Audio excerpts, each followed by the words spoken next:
आज हम बात करने वाले हैं एक ऐसे केस की जो सुनने में किसी बॉलीवुड थ्रिलर से कम नहीं लगता।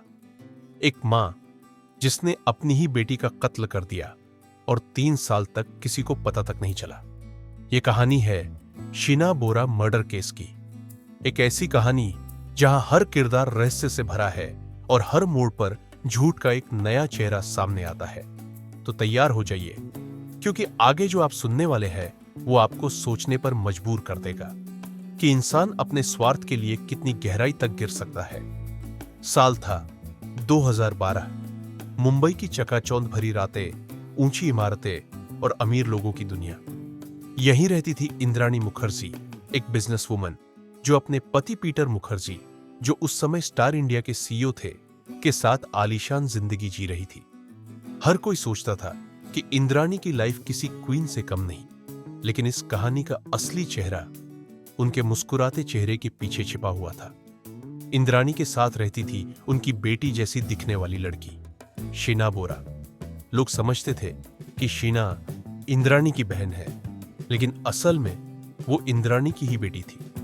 हां, अपनी ही बेटी, जिसे उन्होंने सबसे छिपा रखा था। शीना बोरा ने ग्रेजुएशन करने के बाद मुंबई में काम करना शुरू किया। वो एक स्मार्ट, खूबसूरत और महत्वाकांक्षी लड़की थी। काम करते करते उसकी मुलाकात हुई राहुल मुखर्जी से, जो पीटर मुखर्जी के पहले विवाह से बेटा था, यानी कि इंद्राणी के सौतेले बेटे से। अब आप सोच सकते हैं कि यह रिश्ता कितना कॉम्प्लिकेटेड था। धीरे धीरे राहुल और शीना को एक दूसरे से प्यार हो गया।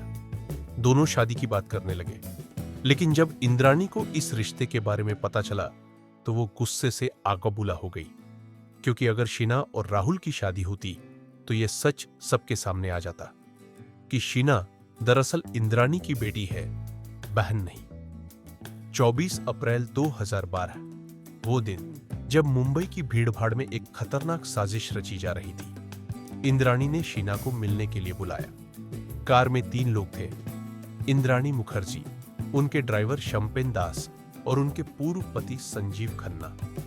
मुलाकात सामान्य दिख रही थी, लेकिन वो मुलाकात शीना की आखिरी मुलाकात बन गई। कार में ही शीना को बेहोश किया गया और फिर गला घोंटकर उसकी हत्या कर दी गई। उसकी लाश को रैप करके प्लास्टिक में डाला गया और फिर रायगढ़ के जंगलों में ले जाकर जला दिया गया। इंद्राणी ने सबूत मिटाने में कोई कसर नहीं छोड़ी। उस रात किसी को भी शक नहीं हुआ कि मुंबई की एक चमकती लड़की अब इस दुनिया में नहीं रही। 2012 से 2015 तक शीना के गायब होने पर हर किसी को यही बताया गया कि वो अमेरिका चली गई है और वहीं से अब कांटेक्ट नहीं करती।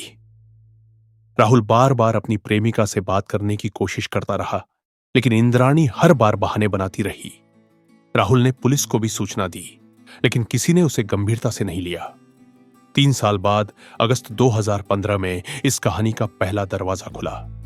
इंद्राणी के ड्राइवर शंपेन दास को पुलिस ने एक अलग केस में गिरफ्तार किया था। जांच के दौरान उसने पुलिस को एक हैरान कर देने वाला कबूलनामा दिया। उसने बताया कि उसने और इंद्राणी ने मिलकर शीना बोरा का मर्डर किया था। जैसे ही ड्राइवर का बयान सामने आया, पुलिस ने रायगढ़ के उसी जंगल में जाकर जांच की, जहां से जले हुए हड्डियों के टुकड़े और कपड़ों के निशान मिले। डीएनए टेस्ट से साबित हुआ यह शीना बोरा की ही लाश थी। इंद्राणी, संजीव खन्ना और ड्राइवर तीनों को गिरफ्तार कर लिया गया। पूछताछ में इंद्राणी ने पहले तो सब कुछ नकार दिया, लेकिन जब सबूत सामने आए तब उसने कबूल किया कि उसने शीना को इसलिए मारा क्योंकि वो राहुल से शादी करना चाहती थी और इससे इंद्राणी की झूठी पहचान उजागर हो जाती। सोचिए जरा, एक मां जिसने अपनी बेटी को जन्म दिया, उसी ने अपने हाथों से उसकी जान ले ली, सिर्फ इसलिए कि दुनिया को उसकी सच्चाई पता न चले।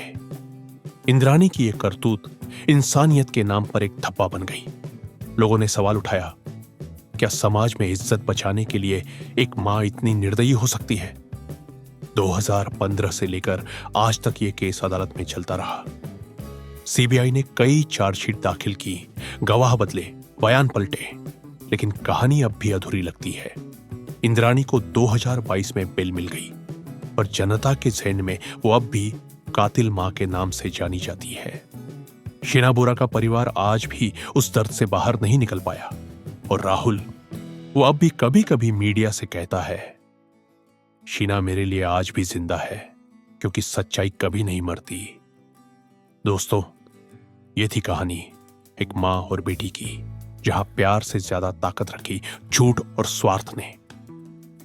हमने कई बार सुना है कि मां भगवान का दूसरा रूप होती है, पर जब वही मां अपनी बेटी की दुश्मन बन जाए तो शायद भगवान भी खामोश रह जाता है। तो क्या इंद्राणी मुखर्जी ने सच में वही किया जो सब कहते हैं, या इस केस के पीछे अब भी कोई ऐसा सच छिपा है जो सामने नहीं आया? आपका क्या मानना है? कमेंट्स में जरूर बताइएगा, क्योंकि हर कहानी के दो पहलू होते हैं और हर सच्चाई के पीछे एक गहरा राज। अगर आपको यह कहानी पसंद आई हो तो वीडियो को लाइक करें, शेयर करें और चैनल को सब्सक्राइब करना मत भूलिएगा, क्योंकि हम हर हफ्ते लाते हैं ऐसी सच्ची, डरावनी और रहस्यमयी कहानियां जहां सच्चाई फिक्शन से भी ज्यादा डरावनी होती है।